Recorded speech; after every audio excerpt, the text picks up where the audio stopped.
नमस्कार, हमार नाम नेहा हर और भोजपुरिया चस्का देख रहल बानी। आज के वीडियो में हम लोग बताएं भोजपुरी के पावर स्टार कहे जाए वाला पवन सिंह के पास कितना संपत्ति बा।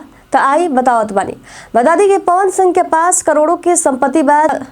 चुनाव आयोग की ओर से दायर एगो हलफनामा पर अगर विश्वास कइल जाओ तो यहाँ के पास 5.4 करोड़ रुपया के चल संपत्ति बा और 11.70 करोड़ रुपया के अचल संपत्ति बा। एकरा अलावे वहाँ के पास 5 गो बैंक अकाउंट बा। 2022-23 में यहाँ के इनकम 51.58 लाख रुपया रहे। अब चलिए बता दी वहाँ के कहाँ तकले पढ़ले। बता दी कि पवन सिंह 10वीं क्लास तकले पढ़ाई कैले बड़े। आरा पटना दोनों जगह वहाँ के संपत्ति बा। एकरा अलावे लखनऊ के सुशांत गोल्फ सिटी में एगो फ्लैट बा और मुंबई में भी 4 गो यहाँ के फ्लैट बा। पवन सिंह के ऐसा ही पावर स्टार ना कहल जाला। वहाँ के पास कई गो लग्जरी गाड़ी बा।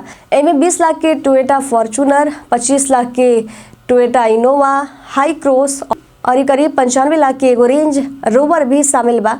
भोजपुरी सिंगर के पास एगो स्कूटी भी बा। तब पवन सिंह के पास जितना संपत्ति बा वो वहाँ के मेहनत और लगन के ही नतीजा बा। अब यही से रउआ भी चाहे तो मेहनत करके अपना सपना के पूरा कर सकेनी। अगर रउआ की वीडियो पसंद आई होके तो लाइक करी, शेयर करी, हमनी के चैनल के सब्सक्राइब करी।